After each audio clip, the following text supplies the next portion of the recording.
que a gente está falando em economia, vamos chamar a Priscila Asbeck também, porque ainda falando nessa pesquisa, 37% dos brasileiros consideraram a economia como o maior problema do país. E ali fica o que os analistas estavam pontuando, Pri. A gente tem corrupção lá atrás, economia só pede para questões sociais. Exatamente, né? Então, teve uma melhora nessa métrica. Então, a principal preocupação já era a economia antes, mas aparecia com 51% das respostas, né? A economia só ganha de questões sociais. Questões sociais, exatamente. E aí agora caiu para 37%, continua sendo o principal problema, mas antes 51% apontavam a economia como principal problema, agora 37%. Questões sociais subiram de 11% para 20%, agora aparecem como o segundo maior problema. E violência e corrupção, como o Daniel adiantou, seguem abaixo de 10% ali, indicadas por menos de 10% como os principais problemas do país hoje. O Felipe Nunes, que estava agora há pouco com a gente aqui no Arena CNN,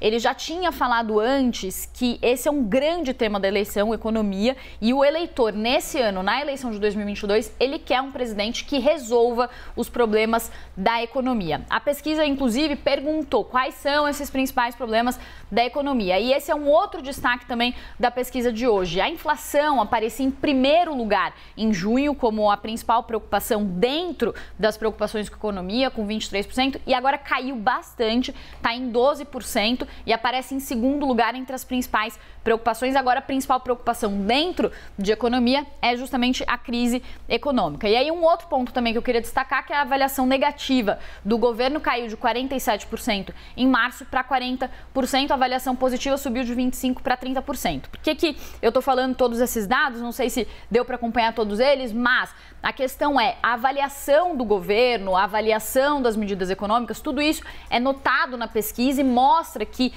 foi um avanço, né? Então, o governo ele avançou em termos de aprovação, porém, não necessariamente isso está se convertendo em votos. Então, tem uma outra pergunta também que é feita sobre a questão específica do Auxílio Brasil. Então, eles perguntam, sabendo do aumento do auxílio, suas chances de voltar em Bolsonaro aumentam ou diminuem? Aí, para 41%, eles dizem que não faz diferença.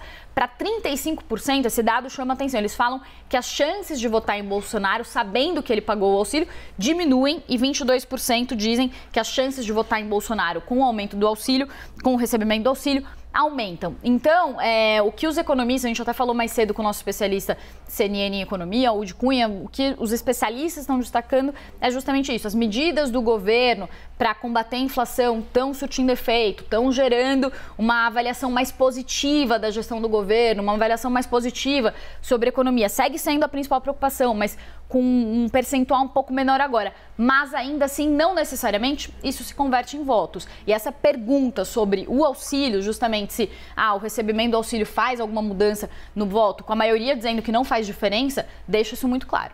E até porque a mesma pesquisa traz que a população avalia que essas medidas são para Bolsonaro se reeleger, não por ajudar o outro, que é a segunda pergunta que é feita, né? Exatamente, que foi um ponto que apareceu muito nas entrevistas que os candidatos deram para emissoras de televisão, nos debates. Eles bateram muito nesse ponto, de falar que o auxílio justamente é uma medida, né, os candidatos que fazem oposição ao governo, de deixar claro que o benefício social, o Bolsa Família, já existia antes da gestão Bolsonaro e que o presidente resolveu aumentar o auxílio para R$600 só depois de muita pressão e só nesse ano, que é ano de eleição. Então, os candidatos que se opõem ao presidente Jair Bolsonaro estão batendo nessa tecla. E o presidente Jair Bolsonaro está dizendo que ele criou o auxílio, que ele foi atrás, que conseguiu fazer esse aumento e que deve aumentar, inclusive, para o ano que vem, que é um outro assunto importante que a gente vai tratar aqui no live, que é a questão do orçamento para 2023, né?